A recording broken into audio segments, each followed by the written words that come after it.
Ya, bismillahirrahmanirrahim. Assalamualaikum warahmatullahi wabarakatuh. Oke, kali ini kita akan membahas materi sebelumnya, tapi kita review materi sebelumnya ya. Nah, jadi sebelumnya kita sudah mempelajari tentang suhu, yaitu kita tahu bahwa suhu itu merupakan ukuran derajat panas suatu benda. Nah, di materi suhu kemarin kita juga mempelajari tentang bagaimana caranya mengkonversi suhu, misalnya dari Celcius ke Fahrenheit maupun dari Fahrenheit ke Celcius dan teman-temannya yang lain. Nah, kemarin juga kita sudah mempelajari tentang pemuaian. Nah, pemuaian ini terjadi pada semua zat, ada zat padat, cair, maupun gas. Nah, contoh yang di zat padat itu contohnya ketika pintu dibuka pada siang hari, gitu ya. Kalau pemuaian zat cair itu terjadi pada saat proses memasak air, sedangkan yang pemuaian pada zat gas itu ketika kita memanaskan botol yang di atasnya diberi balon. Nah, sedangkan sekarang kita akan mempelajari ilmu yang mana dia itu berhubungan dengan ilmu sebelumnya yang kita pelajari. Kita tahu bahwa apabila benda mengalami kenaikan suhu, hal itu disebabkan oleh adanya kalor yang masuk. Begitu pula dengan sebaliknya, di mana apabila suhu benda ini berkurang, maka hal ini disebabkan oleh adanya kalor yang keluar dari benda itu. Nah, lantas apa sih yang dimaksud dengan kalor gitu? Mengapa kalor ini bisa masuk dan keluar ke suatu benda tersebut gitu? Oke, kali ini kita akan mempelajari mengenai kalor dan perpindahannya. Ini ya, kalian tentunya pernah membantu ibu atau bapak kalian memasak baik memasak air atau memasak sayur, gitu ya. Nah, pada saat memasak, kita pasti menggunakan energi panas, yakni berupa api untuk menaikkan suhu air atau untuk memanaskan minyak. Kalau misalnya kita mau menggoreng. Nah, dalam bab ini kita akan belajar bagaimana perubahan pada benda akibat perubahan energi panas pada benda itu sendiri. Nah, tadi kita sudah berbicara bahwa suhu ini merupakan tingkat panas suatu benda, di mana suatu benda ini memiliki tingkat panas tertentu karena di dalam benda tersebut terkandung energi panas. Nah, yang di atas ini kita melakukan penyelidikan tentang segelas air dan seember air. Walaupun kita menuangkan, misalnya kita menuangkan air yang mendidih ke dalam gelas dan juga ke dalam ember. Nah, walaupun suhunya sama, tapi di dalam segelas air dan juga di dalam seember air akan memiliki energi panas yang berbeda. Di mana untuk menaikkan suhu 200 gram air, kita memerlukan energi panas yang lebih besar daripada 100 gram air. Nah, pada suhu yang sama, zat yang masanya lebih besar mempunyai energi panas yang juga lebih besar pula. Jadi seperti itu. Nah, energi panas seperti api ini yang berpindah dari benda yang bersuhu tinggi ke benda bersuhu lebih rendah itu disebut dengan kalor. Jadi kalor ini merupakan perpindahan energi panas dari yang benda suhu tinggi ke benda yang suhu rendah.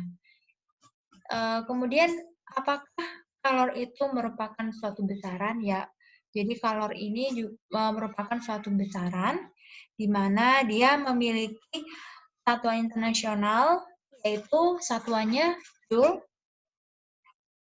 atau kalau lebih populernya lagi satuan kalor ini yang biasanya sering digunakan dalam bidang gizi, yaitu kalori dan kilokalori. Nah, ini ada note di mana satu kalori adalah jumlah energi panas yang dibutuhkan untuk menaikkan suhu 1 gram air hingga naik sebesar 1 derajat Celcius. Nah, 1 kalori ini sama dengan 4.184 Joule atau biasa langsung dibulatkan menjadi 4,2 Joule. Nah, ini.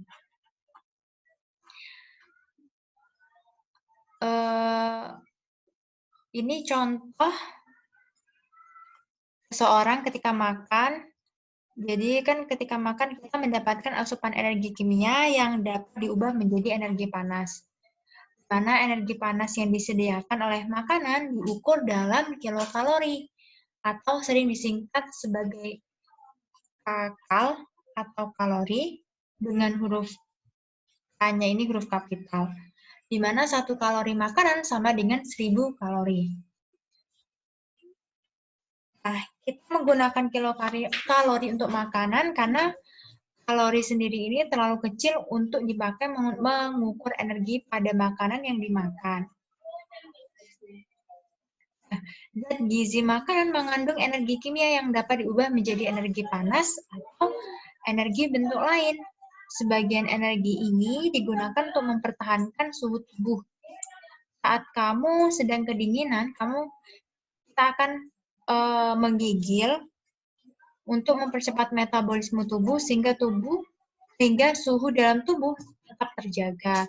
Nah, setiap makanan kemasan harus tercantum kandungan energinya. Biasanya di belakang makanan snack gitu yang dijual itu biasanya ada kandungannya. Nah, ini contohnya seperti ini.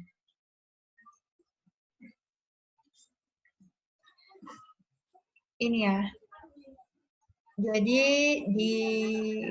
ada contoh kegiatan di mana di sana kita mengamati bahwa apabila air dipanaskan di atas api yang menyala, air tersebut suhu pada air tersebut akan naik. Nah, secara umum, suhu benda akan naik apabila benda itu mendapatkan kalor. Sebaliknya, suhu benda akan turun jika kalor dilepaskan dari benda itu. Jadi, air panas apabila dibiarkan lama-kelamaan, ia akan mendingin mendekati suhu ruang. Nah, hal ini menunjukkan bahwa sebagian kalor dilepaskan benda tersebut ke lingkungan. Jadi apabila ada air panas, lama-kelamaan dia kan akan menjadi dingin. Nah, suhu menjadi dinginnya itu biasanya mendekati suhu ruangan. Gitu. Nah, berarti ketika proses air panas menjadi dingin, di sana itu ada kalor yang dilepaskan. Jadi kalor di dalam air ini dilepaskan ke lingkungan. Nah, ketika air dipanaskan, maka kalor ini masuk ke dalam air sehingga suhunya naik. Jadi, pahamkah?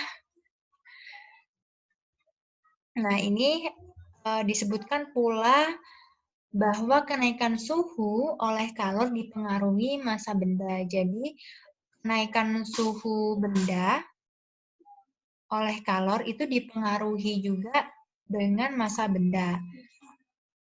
Nah, apabila kita menaikkan suhu yang sama, misalnya air bermassa 200 gram, memerlukan kalor yang lebih besar daripada air bermassa 100 gram.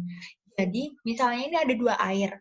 Yang satu massa airnya itu 200 gram, sedangkan yang satunya lagi massanya 100 gram. Nah, untuk menaikkan suhu yang sama, misalnya kita ingin menaikkan air tersebut di suhu 80 derajat Celcius. Nah, pasti energi yang diperlukan atau kalor yang diperlukan akan berbeda. Pasti massa yang lebih besar atau massa air yang 200 gram ini akan memerlukan kalor yang lebih besar daripada massa air yang 100 gram. Nah, apa saja yang mempengaruhi kenaikan suhu? Apakah hanya jumlah kalor dan massa benda saja? Nah, ini kita melakukan kegiatan di mana di sini ada minyak kelapa dan air, di mana kita mengukur suhu mula-mula minyak kelapa, kemudian dipanaskan dan ukur waktu yang diperlukan dan kita hitung waktu yang diperlukan untuk mencapai 60 derajat Celcius. Nah, mengulangi langkah 2 untuk memanaskan air 200 gram air. Untuk mencapai 60 derajat Celcius, dia itu membutuhkan waktu berapa? Apakah sama waktu yang dibutuhkan untuk menaikkan suhu kelapa dan air? Itu. Nah, kegiatan yang di atas menunjukkan bahwa kalori yang diperlukan untuk menaikkan suhu benda hingga ke suhu tertentu itu dipengaruhi oleh jenis benda juga gitu. Jadi tidak hanya massa suatu benda itu, tapi juga jenis benda. Untuk menaikkan suhu yang tadi minyak 60 derajat Celcius dan air 60 derajat Celcius, walaupun massanya sama, waktu yang diperlukan itu pasti berbeda. Nah, besaran yang digunakan untuk menunjukkan hal ini dinamakan sebagai kalor jenis. Ingat kembali bahwa perubahan suhu pada skala Celcius sama dengan perubahan suhu pada skala Kelvin. Tabel ini menunjukkan kalor jenis beberapa bahan. Jadi, kita bisa mengamati bahwa bahan yang berbeda memiliki kalor jenis yang berbeda pula. Misalnya, di sini ada air dan ada alkohol. Jadi, kalor jenis air itu 4.000 dibulatin yang 4.200 yang tadi. Kalau alkohol 2.500 gitu. Tapi kalau pengen perhitungannya akurat nggak usah dibulatin, nggak apa-apa. Nah, dari kegiatan di atas, kita dapat menyimpulkan bahwa yang pertama, untuk menaikkan suhu benda, suatu kalor itu bergantung pada jenis benda tersebut. Di mana makin besar kenaikan suhu benda, maka kalor yang diperlukan makin besar pula. Dan yang ketiga, makin besar massa benda, maka kalor yang diperlukan untuk menaikkan suhu makin besar pula. Jadi ada massa benda, kemudian ada suhu, dan juga ada jenis benda. Nah,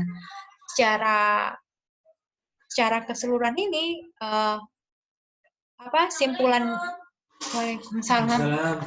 simpulan yang diperoleh, maka dapat ditulis kalor yang diperlukan untuk kenaikan suhu itu sama dengan kalor jenis dikalikan massa benda dan dikalikan kenaikan suhu. Jadi, I-nya ini kalor yang diperlukan untuk kenaikan suhu itu sama dengan kalor jenisnya dikali massanya dikali kenaikan suhunya. Jadi, delta T ini perubahan suhu. Misal, delta T ini perubahan suhu di mana suhu akhir dikurangi suhu awal. Yang kedua, kalor pada perubahan wujud benda. Terjadinya perubahan wujud seringkali diamati dalam kehidupan sehari-hari. Contoh yang sering kamu jumpai yaitu pada air mendidih, lihat gelembung-gelembung uap air yang menunjukkan adanya perubahan wujud dari air menjadi uap. Untuk mendidihkan air diperlukan kalor. Jadi untuk mengubah wujud zat air menjadi gas diperlukan kalor. Jadi contoh penerapannya ini ya. Berapa kalori yang dibutuhkan untuk menaikkan suhu 500 gram air dari suhu mula-mula 20 derajat Celcius menjadi 100 derajat Celcius. Jadi kita tulis dulu, diketahui apa? Masanya kan? Masanya 500 gram air. Jangan lupa, massa itu satuan internasionalnya adalah kilogram. Jadi yang ini kan masih gram tuh. Nah, jadi dikonversikan menjadi kilogram, di mana ia naik 3. Kalau naik 3 berarti dibagi 1000, jadi 0,5 kg. Kemudian kalor jenis air, walaupun di dalam soal ini tidak dicantumkan kalor jenis airnya, kita bisa lihat di dalam tabel ini ya. Kalor jenis airnya 4184 Joule. Jadi ini 4184 Joule dan kenaikan suhu air atau perubahan suhu. Nah, perubahan suhu ingat yang tadi yang Ibu katakan, perubahan suhu itu merupakan T akhir dikurangi T awal. T akhirnya dari 20 menjadi 100. Berarti T akhirnya 100 dan T awalnya itu 20. Gitu ya. Nah, 100 dikurangi 20, 80 derajat Celcius. Nah, karena Kelvin bukan Kevin. Karena Kelvin ini merupakan suhu nol absolut yang kemarin ya, maka langsung saja dikonversikan dari Celcius ke Kelvin itu 80 Kelvin. Seperti yang dikatakan di buku ya. Mana tadi ya? Ingat kembali bahwa perubahan suhu pada skala Celcius dengan perubahan suhu pada Kelvin adalah sama ini ya. Jadi kalau di dalam sini, kalau di dalam kalor Celcius itu sama dengan perubahan suhu pada skala Kelvin. Jadi kalau misalnya ini udah dikurangi, misalnya ini kan 80 derajat Celcius tuh, jadi langsung diubah aja satuannya, langsung diubah menjadi Kelvin. Nah, ini untuk yang di kalor ya, khususon kalor. Nah, apa masalahnya? Yang ditanyakan kan kalor yang dibutuhkan, berarti kita menentukan kalor untuk kenaikan suhu air. Bagaimana strateginya? Menggunakan persamaan yang tadi. I sama dengan T dikali M dikali delta T. Biasanya kalau misalnya di buku-buku itu Q sama dengan MC delta T. Tapi sama aja, cuma dibolak-balik ini T sama posisi C sama M-nya. Kita masukin T-nya tadi berapa? 4184 dikali M-nya 0,5 dikali 80 Joule. Sama dengan, langsung aja pakai kalkulator ya. Hasilnya 167.360 Joule. Jadi, kalor yang dibutuhkan untuk menaikkan suhu 500 gram air dari 20 derajat Celcius menjadi 100 derajat Celcius adalah 167.360 Joule. Gitu. Nah, ini ternyata akibat adanya kalor, suatu zat itu bisa mengalami perubahan. Ada peristiwa peleburan, pembekuan, penguapan, dan pengembunan. Nah, ini nanti bisa dikerjakan. Gimana ini ya? Ada menguap, PS-nya dengan mengembun. Jadi menguap itu untuk menguap itu kan contohnya yang mendidihkan air ya. Untuk menguap kita membutuhkan kalor, membutuhkan panasnya api. Nah, maka dia perlu kalor. Nah, menguap ini kan dari mana ke mana? Menguap ini dari cair menjadi gas. Kemudian mengembun. Mengembun ini melepas kalor. Jadi, mengembun ini supaya dapat terjadi proses pengembunan, maka diperlukan adanya pelepasan kalor. Di mana pengembunan ini kan biasanya terjadi pada pagi hari. Nah, pagi hari kan biasanya dingin. Nah, pengembunan ini dari mana ke mana? Kira-kira pengembunan ini dari mana ke mana? Dari cair ke gas. Bukan, dari gas ke cair. Kalau dari cair ke gas itu apa tadi? Menguap kan? Nah, kalau pengembunan ini kebalikannya. Dari gas jadi cair. Nah, kalau misalnya pengembunan kan kalau misalnya di kaca jendela atau kaca mobil, itu kan pasti kayak ada airnya gitu, kayak pasti ada hujan padahal nggak hujan. Nah, itu dikarenakan disebabkan oleh pengembunan. Jadi pengembunan ini perubahan wujud dari air menjadi, kebalik, dari gas menjadi cair gitu. Nah, selanjutnya ada proses melebur, di mana untuk melebur atau melelehkan misalnya melelehkan es atau melelehkan gula diperlukan api, diperlukan kalor. Maka perubahan wujud zat ini dari padat menjadi air. Nah, Kalau membeku, sebaliknya dia harus melepas kalor. Untuk menjadikan air menjadi es, dia harus melepas kalor. Nah, berarti perubahan wujudnya dari air menjadi padat. Terus ada menghablur dan juga menyublim. Nah, biasanya menghablur ini kalau nggak salah namanya mengkristal. Nah, biasanya. Nah, menyublim. Menyublim ini dari padat menjadi gas. Dia perlu kalor. Contohnya apa? Contohnya menyublim itu padat menjadi gas. Misalnya kapur barus. Sedangkan menghablur atau mengkristal dari gas menjadi padat, itu contohnya apa? Contohnya kristal-kristal air ya, kalau nggak salah. Nah, itu kan padat.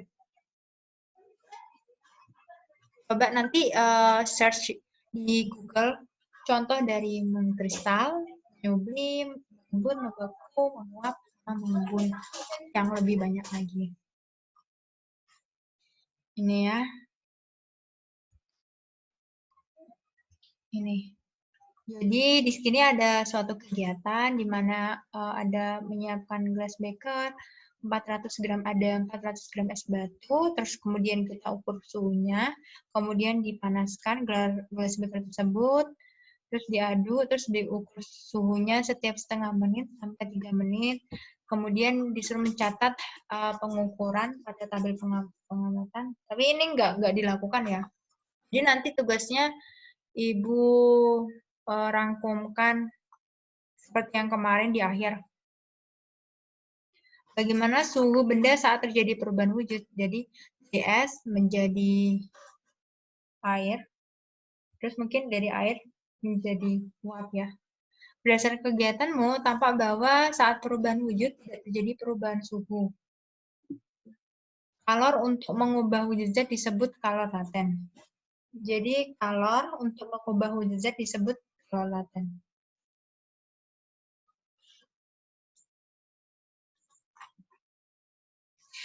Kalor laten ini kalau dia itu mengalami kalor penguapan atau pengembunan, rumusnya Q sama dengan M kali U. U ini uap.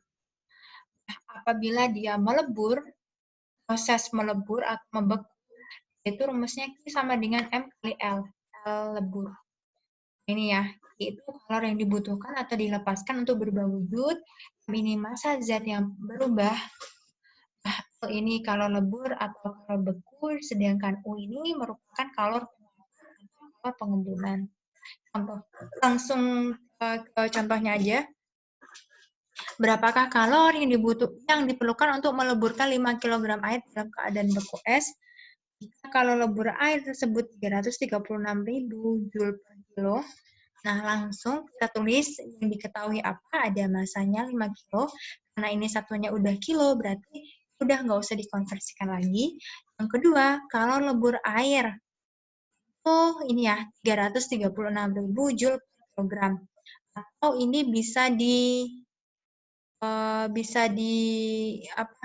sederhanakan pakai notasi ilmiah, terserah. Nah, apa masalahnya? Yang disuruh cari kan kalori yang diperlukan. Kalori yang diperlukan untuk meleburkan. Kalori yang diperlukan untuk meleburkan berapa gitu. Gimana strateginya? Strateginya pakai yang tadi karena dia itu pengennya kalor untuk meleburkan, berarti kita pakai kalor lebur. Yang tadi Q sama dengan M kali L, lebur. Nah, bagaimana penerapannya? Langsung masukin aja yang diketahui, M-nya tadi 5 kilo, L-nya setelah dinotasikan ilmiah, 1,36 kali 10 pangkat 5. Nah, kalau sudah dikali, itu hasilnya 16,8 kali 10 pangkat 5. Terus kalau pengen disederhanakan lagi, menggunakan prinsip notasi ilmiah, maka dia 1,68 kali 10 pangkat 6 Joule. Jadi, es tersebut memerlukan kalor sebesar 1,68 kali 10 pangkat 6 Joule untuk melebur pada titik leburnya. Gitu. Nah, ini sayangnya kita belum bisa percobaan ya. Ini. Mengapa kamu berkeringat? Sistem tubuh manusia bekerja optimal pada suhu 36,5 derajat Celcius hingga 37,5 derajat Celcius. Seringkali aktivitas dan lingkungan sekitar memaksa tubuh kita bereaksi untuk menjaga agar suhu tubuhnya tetap optimal, yaitu tetap terjaga di antara 36,5 derajat Celcius sampai 37,5 derajat Celcius. Nah, pada saat kita beraktivitas, misalnya seperti olahraga, atau misalnya beres-beres, bantu ibu, bantu bapak, nah ini akan terjadi peningkatan proses perubahan energi kimia makanan menjadi energi gerak. Nah, proses ini menghasilkan panas yang dapat meningkatkan suhu tubuh. Nah, pada saat ini, mekanisme atau proses dalam tubuh memberi perintah agar tubuh berkeringat. Nah, pada saat kita berkeringat, maka dia akan menguap. Nah, proses penguapan keringat, tadi proses penguapan itu membutuhkan kalor. Nah, begitu pula dengan penguapan keringat, maka dia juga memerlukan kalor. Kalor ini diambil dari kulit tubuh kita, sehingga tubuh kita yang memanas itu menjadi dingin dan kembali ke suhu optimal. Nah, pada saat itu, mengapa kita merasa nyaman jika dikipasi? Jadi, apalagi di depan kipas angin ketika lagi berkeringat gitu. Saat dikipasi, proses penguapan keringat itu terjadi lebih cepat, sehingga tubuh kita akan segera kembali ke suhu optimalnya. Gitu. Nah, kenapa pada saat kedinginan kita merasa cepat lapar, sedangkan pada saat kepanasan kita merasa cepat haus ya. Nah, pada saat kita kedinginan, maka kita akan menggigil. Nah, dengan menggigil, maka tubuh kita akan bergerak lebih cepat. Karena gerak tubuh kita ini memaksa tubuh melakukan metabolisme atau membakar energi kimia makanan jadi energi gerak dan juga akan menghasilkan energi panas. Dimana dengan cara ini suhu tubuh kita tidak akan turun, jadi tetap terjaga di suhu optimal tadi 36,5 derajat Celcius sampai 37,5 derajat Celcius. Nah, tentu saja ada harga yang harus dibayar.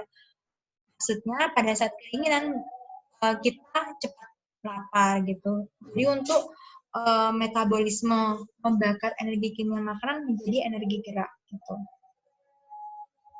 Jadi supaya suhu tubuh tidak turun, tentu saja kita perlu makanan untuk membakar energi itu. Ini ya, diskusikan kapan biasanya anjing menjulurkan lidahnya, mengapa anjing melakukan hal itu. Nah, nanti ini bisa dibuat tugas, bisa jadi di sini. Ini ada darah yang mengalir pada tubuh manusia dapat mengalami perubahan wujud.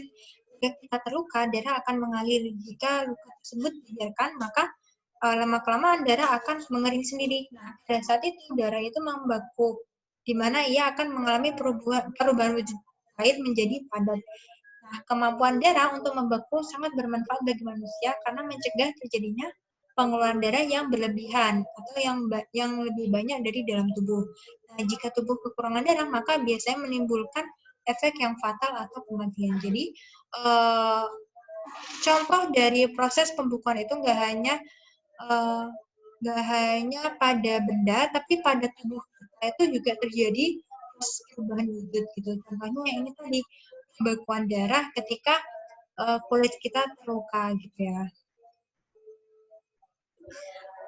Kemudian ada teknologi pendingin sederhana. Kalian pasti sering melihat di depan bangunan seringkali terdapat kolam yang kadang-kadang dilengkapi juga dengan air mancur. Nah, selain untuk keindahan, ternyata keberadaan kolam ini dapat membuat lingkungan sekitarnya menjadi sejuk. Kenapa? Kok bisa terjadi? Secara alami, air di kolam itu akan menguap.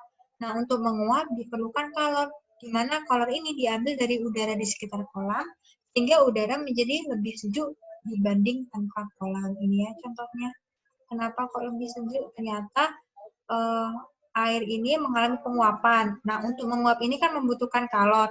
Nah, kalornya itu diambil dari suhu lingkungan sekitarnya. Nah, ketika kalornya diambil di sekitar kolam ini, maka dia akan menjadi lebih dingin karena kalor atau suhu yang energi panasnya diambil oleh air untuk mengalami penguapan gitu.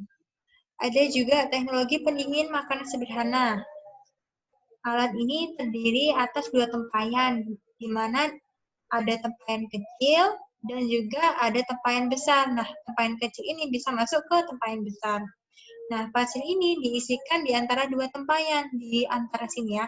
Selanjutnya, air ditambahkan pada pasir ini hingga pasirnya basah.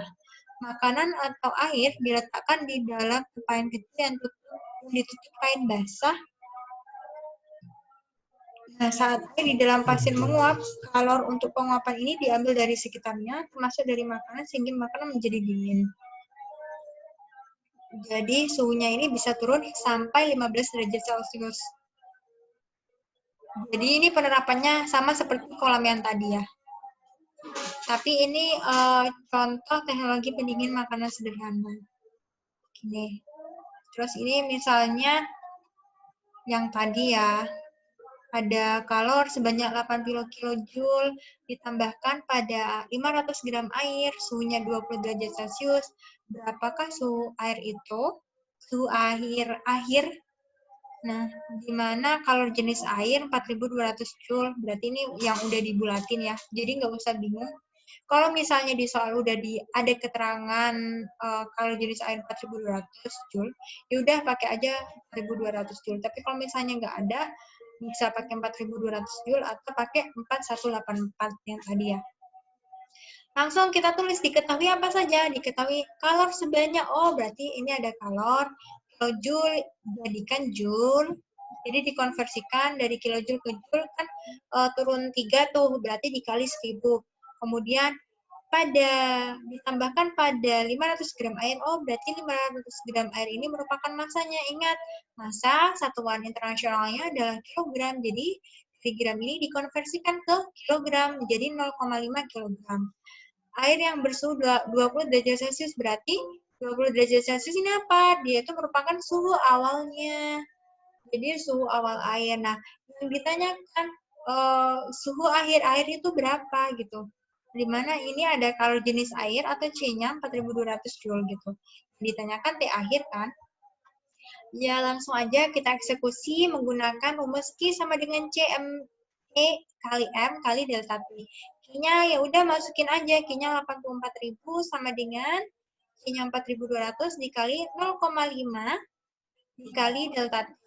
Nah, kalau misalnya kalian pengen lebih cepat lagi, bisa langsung delta T-nya ini diganti T akhir dikurangi T awal. Tapi kalau misalnya kalian masih bingung, ya udah pakai ini aja, nggak apa-apa. Nah, 84.000 ketika 4.200 dikali 0,5 ini, hasilnya 2.100 kali delta T. Nah, yang ditanyakan sebenarnya di dalamnya delta T sih. Yang ditanyakan delta T-nya, jadi 2.100-nya ini pindah ruas.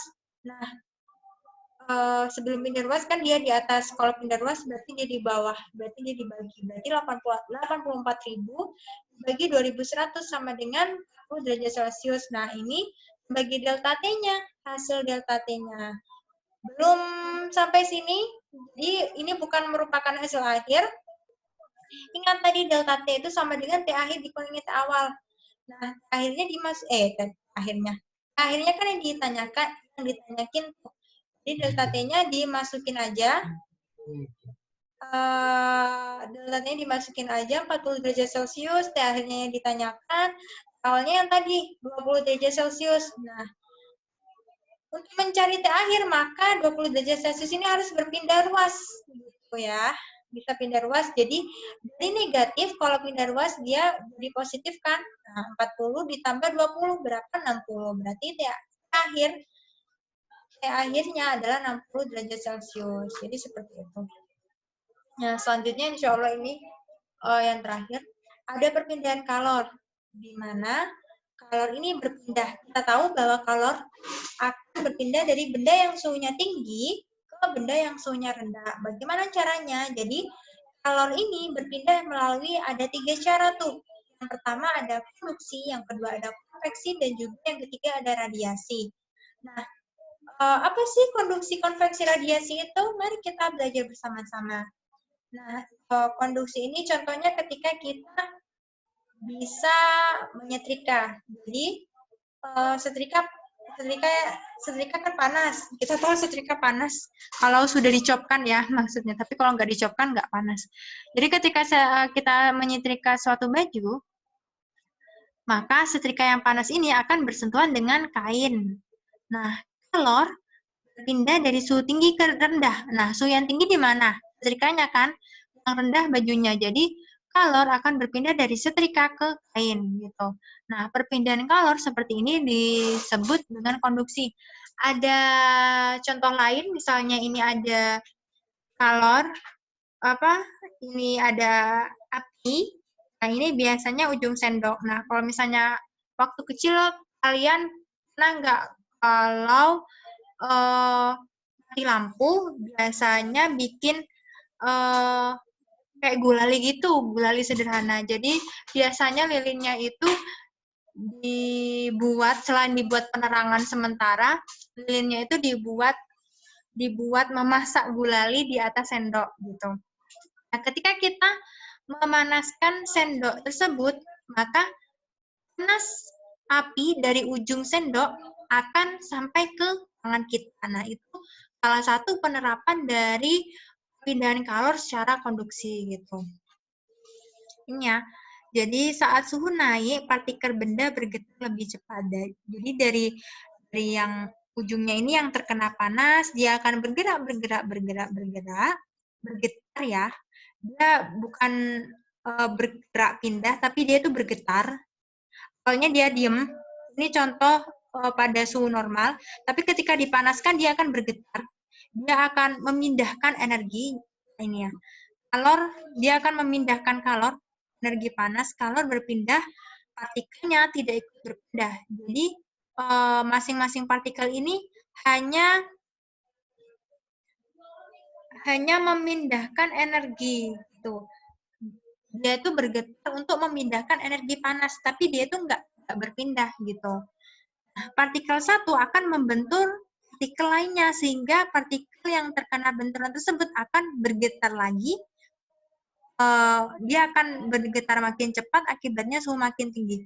Jadi awalnya di sini bergetar, karena dia membentur partikel lain yang di sini, dia ikut bergetar juga, begitu seterusnya sampai di ujung sini. Gitu. Jadi dapat kita simpulkan bahwa konduksi merupakan perpindahan panas melalui bahan tanpa disertai perpindahan partikel-partikel bahan tersebut. Jadi, paham kan maksudnya? Jadi proses perpindahan kalor secara konduksi ini merupakan perpindahan panas atau perpindahan kalor ini melalui bahan. Jadi ada perantaranya tanpa disertai perpindahan partikel-partikel bahan tersebut. Jadi panasnya ini kan melalui perantara sendok nih. Nah, dia bergetar, memindahkan energi. Jadi yang berpindah itu energinya, partikelnya nggak berpindah, disertai perpindahan partikel tersebut. Jadi seperti itu. Nah, ini contohnya sendok kayu, sendok logam, dan sendok plastik. Lebih cepat mana gitu. Benda yang jenisnya berbeda memiliki kemampuan menghantarkan panas secara konduksi atau konduktivitas yang berbeda pula. Jadi sama seperti yang tadi ya, kalor, di mana setiap jenis bahan atau kalor yang tadi yang air sama alkohol atau air dan minyak, itu akan berbeda kalor yang dibutuhkan. Nah, sama seperti air dan minyak, benda yang jenisnya berbeda ini memiliki kemampuan penghantar panas yang berbeda pula. Nah, bahan yang mampu menghantarkan panas dengan baik itu disebut dengan konduktor. Bahan yang menghantarkan panas dengan buruk disebut isolator gitu. Jadi, contoh dari konduktor itu logam, mana apabila kita memanaskan sendok besi, dia itu lebih cepat panas karena dia merupakan bahan yang menghantarkan panas dengan baik. Sedangkan kayu dan plastik, jadi sendok kayu dan sendok plastik, dia itu termasuk isolator, di mana dia tuh merupakan bahan pengantar panas yang buruk. Gitu. Ini terdapat sebagai peralatan rumah tangga yang memanfaatkan sifat konduktivitas bahan. Jadi ini contoh konduktor, di sini contoh isolator, ada timbal, baja, aluminium, emas, tembaga, perak gitu. Semakin ke sini, semakin dari kiri ke kanan, semakin ke kanan dia kemampuan menghantar kalornya semakin baik. Nah, sedangkan yang ini merupakan contoh isolator, ada air, beta, kayu, styrofoam, udara, dan ada hampa, berarti nggak ada apa-apa. Dimana semakin dia ke kanan, dari kiri ke kanan, semakin dia ke kanan, maka kemampuan mengantar kalornya semakin buruk. Contohnya pada peralatan masak, di mana bagian yang bersentuhan dengan api, dia itu menggunakan bahan yang sifatnya konduktor. Nah, sedangkan pegangannya dia menggunakan bahan isolator gitu. Supaya dia tidak cepat panas, maka pegangannya ini terbuat dari kayu. Nah, sedangkan supaya penggorengannya ini gorengan apa? Ya, ini penggorengan deh. Supaya penggorengannya cepat matang, maka dia menggunakan bahan konduktor yaitu berupa aluminium. Nah, ini panas kopi dapat bertahan cukup lama di gelas kaca karena kaca ini merupakan isolator yang baik. Jadi, apakah kalian memiliki ide bagaimana supaya panas kopi itu bertahan lebih lama lagi? Kemudian saat udara dingin, kita biasa berselimut. Ya. Selimut itu terbuat dari serat wol atau kapas yang bersifat sebagai isolator, di mana udara itu akan terperangkap di dalam selimut dan membuat apabila kita menggunakannya membuat badan kita menjadi hangat. Mengapa udara yang terperangkap di dalam selimut dengan kita yang ada di dalamnya itu membuat badan kita hangat? Ini juga ada penguin. Penguin itu kan hidupnya di kutub. Nah, kenapa penguin itu nggak usah jaket? Dia itu udah dingin gitu. Karena dia memiliki lapisan lemak yang tipis di bawah kulit. Mana kita tahu bahwa lemak menjaga tubuh penguin tetap hangat. Nah, ini mungkin bisa diuji cobakan seseorang yang gemuk dan kurus. Nah, kalau orang yang gemuk kan biasanya banyak lemaknya tuh. Nah, seseorang yang kurus kira-kira lebih dinginan mana orang yang gemuk daripada orang yang kurus gitu. Kalau misalnya melihat dari si penguinnya, maka kalau misalnya mereka berdua hidup di kutub atau di dunia salju gitu ya, pasti orang yang kurus ini akan lebih cepat kedinginan daripada orang yang gemuk, karena orang yang gemuk memiliki lapisan lemak. Selanjutnya ada perpindahan konveksi. Nah, contohnya ya. Jadi perpindahan konveksi ini contohnya pada memasak air. Di mana kita tahu bahwa air merupakan konduktor yang buruk. Namun ketika air bagian bawahnya dipanaskan, ternyata air bagian yang atas itu juga ikut panas. Berarti di sini ada proses perpindahan panas pada air, yaitu konveksi. Nah, ketika air bagian bawah ini ya, air bagian bawah ini mendapatkan kalor dari pemanas, maka partikel air dia akan memuai sehingga dia itu menjadi lebih ringan dan bergerak naik dan digantikan dengan partikel air dingin di bagian atas. Jadi yang dingin di atas ini akan turun. Nah, dengan cara ini panas dari air bagian bawah akan berpindah bersama aliran air menuju bagian atas. Di mana proses ini disebut proses konveksi. Di mana pola aliran air ini akan membentuk arus konveksi. Jadi, kenapa air kok gelembung-gelembung, ada gelembung-gelembungnya kalau udah mendidih itu karena ada perpindahan kalor secara konveksi. Jadi yang udah panas banget dia akan ke atas, nah yang suhunya dingin dia akan lari ke bawah. Nah, dia akan berputar seperti itu seterusnya gitu. Jadi dapat kita simpulkan bahwa konveksi merupakan perpindahan kalor dari suatu tempat ke tempat lain bersama dengan gerak partikel-partikel bendanya. Jadi konveksi ini partikel-partikelnya ikut. Nah, kalau yang konduksi tadi, partikel-partikelnya kan nggak ikut. Jadi dia cuma bergetar, memindahkan energi panas, tapi dia itu nggak ikut berpindah. Jadi yang berpindah itu hanya energi panasnya saja. Nah, tapi kalau yang konveksi ini, dia merupakan perpindahan kalor dari satu tempat ke tempat lain, dari bawah ke atas. Contohnya pada memasak air ini, bersamaan dengan gerak partikel-partikel bendanya. Jadi, partikel bendanya itu juga ikut bergerak.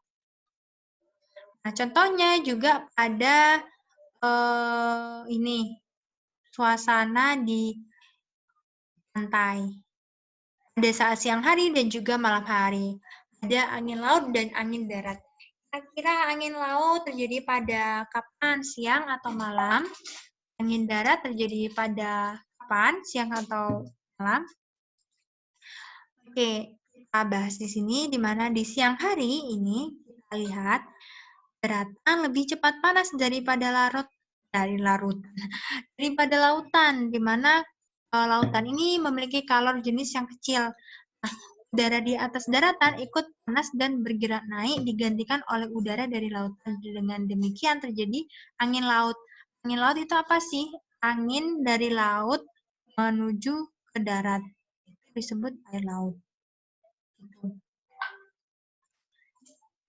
Jadi daratannya lebih cepat panas karena kalor di daratan itu lebih besar daripada kalor di lautan. Nah, kalau di sini karena daratannya lebih panas, dia akan naik, terus pindah lagi, ada matahari, terus dia ke bawah lagi ke laut. Nah, dari laut dingin, habis itu ke panas, begitu seterusnya. Nah, pada malam hari, daratan lebih cepat mendingin daripada lautan, karena udara di atas lautan lebih hangat dan bergerak naik digantikan oleh udara daratan. Dengan demikian, terjadilah angin darat. Jadi,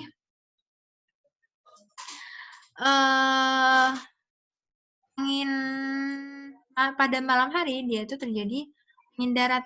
Jadi, angin dari darat ke laut itu disebut sebagai angin darat.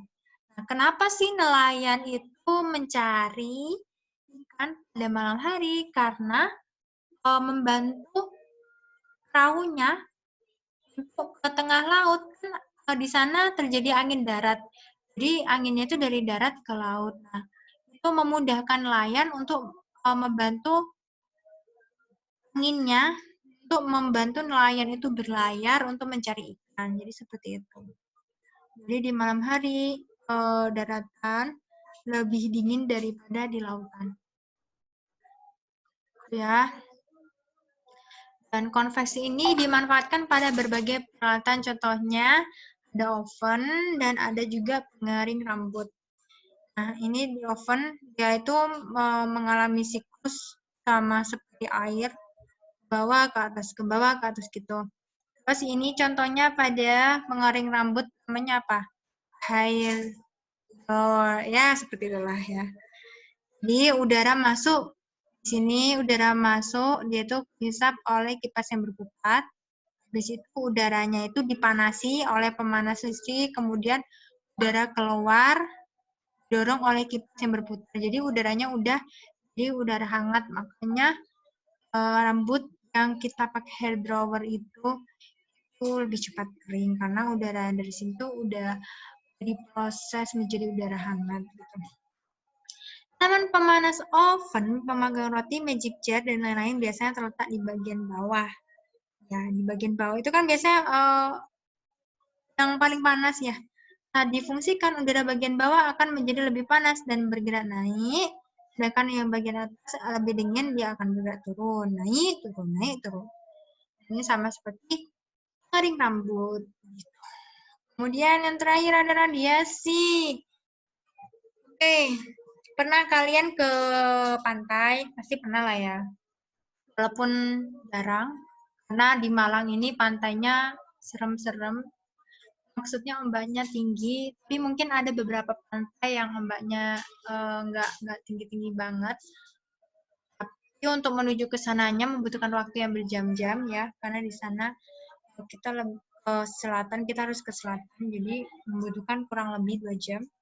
Nah, ketika kita berjalan di tengah hari yang cerah di pantai, kita akan merasakan panasnya matahari pada wajah kita. Nah,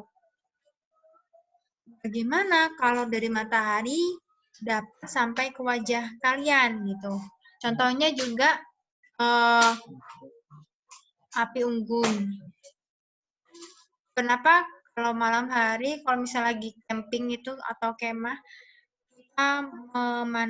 kita membuat api unggun gitu. Kenapa? Panas dari api itu bisa menghangatkan tubuh kita. Gimana kalau dapat melalui jarak, kalau matahari ke kita kan jarak matahari kita tahu berjuta-juta kilometer gitu. Dan juga melewati ruang hampa. Mana sih ruang hampa? Ruang hampa itu di atas bumi, di luar bumi. Jadi di luar angkasa itu merupakan hampa udara. Jadi dia tuh nggak ada udaranya, makanya astronot itu bisa terbang gitu. Dalam ruang hampa tidak ada materi yang memindahkan kalor. Jadi dia tuh nggak ada partikel-partikelnya yang memindahkan kalor seperti konveksi dan konduksi gitu. Jadi itu apa gitu. Jadi perpindahan kalor dari matahari sampai ke bumi, dia itu merupakan perpindahan panas atau perpindahan kalor secara radiasi. Gitu. Tapi dia itu tidak ada perantaranya. Jadi dia sih merupakan perpindahan kalor tanpa memerlukan medium, tanpa memerlukan perantara atau tanpa memerlukan medium gitu. Jadi langsung aja gitu. Ini juga ya yang Ibu jelaskan tadi, radiasi kalor saat menghadapkan telapak tangan pada bola lampu yang menyala atau ketika duduk di dekat api unggun, di mana udara merupakan konduktor buruk dan udara panas api unggun bergerak ke atas. Namun, ketika kita berada di samping api unggun, kita dapat merasakan panas.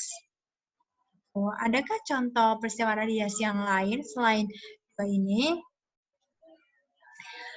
Jadi, setiap benda ini dapat memancarkan maupun menyerap radiasi kalor. Nah, seberapa besarnya akan bergantung pada suhu benda dan juga warna benda. Nah, kita perhatikan benda-benda yang diletakkan di ruangan suhu 30 derajat Celcius, di mana besar kalor yang dipancarkan atau diserap benda ditunjukkan oleh banyaknya anak panah. Gini ya. Semakin banyak anak panahnya, maka kalornya semakin besar gitu. Nah, ini. Makin panas benda dibandingkan dengan panas lingkungan sekitar, maka makin besar pula kalor yang diradiasikan ke lingkungannya. Ya, makin banyak anak panahnya, maka kalornya makin besar. Makin luas permukaan benda panas, maka makin besar pula kalor yang diradiasikan ke lingkungannya, gini. Ya. Jadi tergantung luas permukaannya juga gitu. Kecil panahnya tambah sedikit. Ini lumayan agak gede. Ibu tidak bisa membedakan yang ini sama yang ini tuh apa bedanya ya. Ya, ini ukurannya. Nah, baru yang ini yang lebih besar ukurannya, maka kalornya dia membutuhkan banyak kalor yang diserap. Tadi ini kan kalor yang dipancarkan. Nah, kalau ini kalor yang diserap. Makin luas permukaan benda panas, maka makin besar pula kalor yang diradiasikan ke lingkungan. Apabila suhu benda lebih dingin daripada suhu lingkungan, maka benda itu akan menyerap radiasi kalor dari lingkungan. Jadi kalau misalnya suhu sekitarnya itu lebih panas daripada suhu benda, atau suhu bendanya ini lebih dingin daripada suhu sekitarnya, maka dia akan menyerap kalornya. Nah, kalau yang ini tadi, apabila suhu lingkungannya ini lebih dingin daripada suhu benda atau suhu bendanya ini lebih panas daripada suhu lingkungannya, maka dia akan meradiasikan kalor tersebut. Ya, makin rendah suhu benda, makin besar pula kalor yang diterima dari lingkungan. Makin luas permukaan benda dingin, maka makin besar pula kalor yang diterima dari lingkungannya. Nah, ketika kita menjemur dua kaos basah yang warnanya berbeda, kita akan mendapatkan bahwa kaos yang berwarna lebih gelap ternyata lebih cepat kering. Ya. Jadi ini. Jadi panci yang warnanya hitam itu lebih cepat meradiasikan kalor atau menyerap kalor, tergantung suhunya ya, daripada panci yang berwarna putih. Sama halnya dengan gelas yang berwarna hitam atau berwarna gelap, dia akan menyerap kalor lebih besar daripada gelas yang berwarna putih. Oleh karena itu, mengapa kita menggunakan kain warna hitam pada siang hari itu lebih panas daripada kita menggunakan baju warna putih di siang hari? Ya, karena itu tadi, karena warna gelap itu cenderung menyerap kalor lebih cepat gitu daripada benda yang lain. Makin gelap benda yang terasa panas, makin besar pula kalor yang diradiasikan ke lingkungannya, dan makin gelap benda yang terasa dingin, maka makin besar pula kalor yang diterima dari lingkungannya. Nah, ini contohnya kompor surya. Yang ini contohnya kompor surya, di mana di sini ada masakan yang dimasak. Nah, mengapa dia mengkilap? Mengapa dia melengkung? Nah, ini ada panci. Warna panci dan peralatan masak lainnya yang bersentuhan dengan api tidak dibikin gelap, tetapi kusam. Mengapa? Ada juga permukaan pemanas air yang memanfaatkan panas matahari atau solar heating berwarna gelap atau hitam. Mengapa? Baju seragam sekolah umumnya warnanya terang atau putih. Mengapa gitu? Peristiwa radiasi juga dimanfaatkan oleh hewan seperti contoh berikut. Contohnya koyo ya, Rek. Nah, untuk menghangatkan tubuhnya, hewan berdarah dingin ini seperti buaya. Dia akan memanfaatkan radiasi panas matahari. Di mana kalau dari matahari diserap oleh buaya dengan cara ia membuka mulutnya, sehingga suhu tubuhnya akan naik dan buaya dapat beraktivitas dengan mudah. Bagaimana termos dapat mencegah perpindahan kalor baik secara konduksi, konveksi maupun radiasi? Jadi ini merupakan bentuk dari termos. Nah, jadi di sini ada wadah luarnya. Terus gelas ini dilapisi perak yang mengkilat. Kenapa harus mengkilat? Terus ada 2 lapis gelas. Jadi ini udah ada gelas lagi yang merupakan dia isolator panas yang baik. Terus ini ada celahnya, celah antara gelas dengan wadah luar dibuat hampa udara. Jadi tidak ada penghantar panas secara konduksi dan juga konveksi, dan ini merupakan sumbatannya. Sumbatan ya, bukan sambatan. Jadi sumbatnya ini dibuat dari plastik atau gabus, di mana dia itu merupakan bahan isolator yang baik. So, ini mungkin bisa dijadikan tugas ya. Ya, sudah selesai. Terima kasih. Jangan lupa tugasnya. Oh ya, kita langsung aja ya ke tugasnya. Sebentar Ibu bikinkan dulu. Tugasnya, sabar. Ini ya. Bukan. Ini, jelaskan 3 cara perpindahan kalor. Apakah isolator itu? Jadi ini tugasnya. Oke. Nah, kemudian tadi apa lagi ya? Kita aja jangan banyak-banyak. Oh, ini enggak usah. Terus tadi yang tentang suhu deh, kok suhu. Nah ini, apa perbedaan antara suhu dan kalor? Yuk, apa yuk?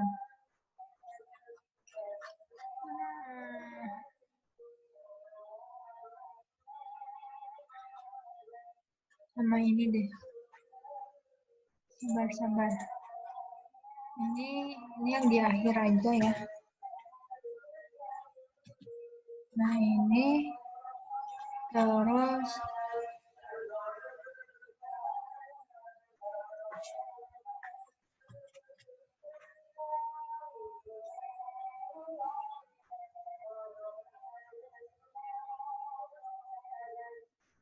Jika 1 gram bahan tersebut dipanaskan. Bahan apa? Oh, ini bahan yang ini. Bedanya dia tuh 1 kilogram. Manakah yang paling lambat naik suhunya?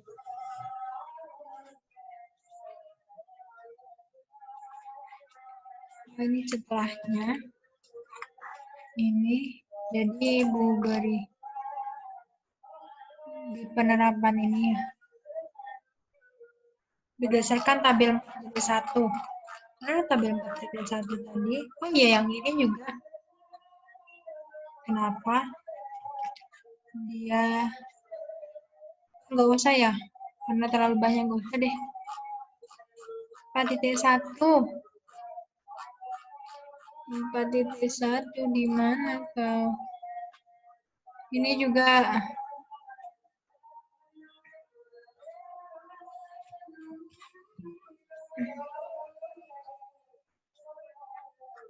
kan nggak usah, mungkin bagusnya dibuat ujian aja deh. Oke, ini tabel 4.1.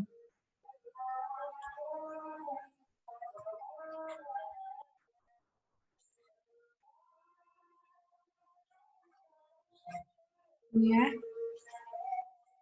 Berdasarkan tabel 4.1, jika satu bahan tersebut dipanaskan dengan menggunakan nyala api yang sama, manakah yang lebih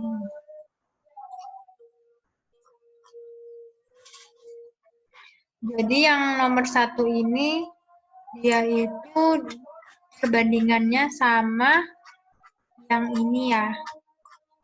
Sama yang ini. Dia kan 500 gram air.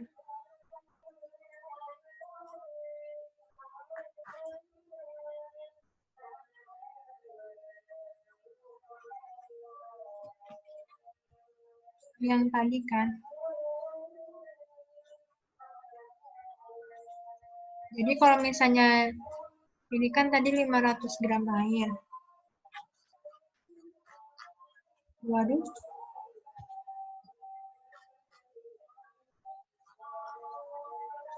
Salah.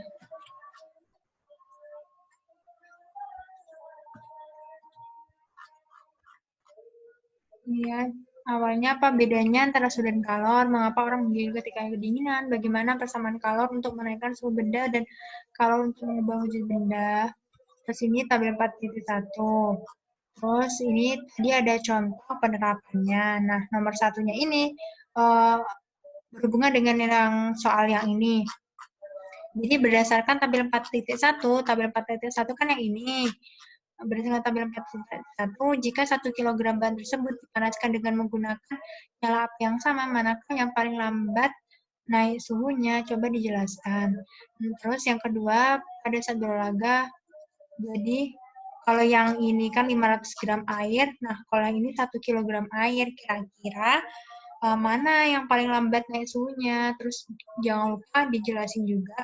Nah, yang nomor 2 ini pada saat berolahraga, kita akan mengubah energi kimia makanan menjadi energi untuk gerak dan energi panas. Nah, pada saat itu kita akan berkeringat. Mengapa? Dengan berkeringat suhu tubuh kita akan tetap stabil.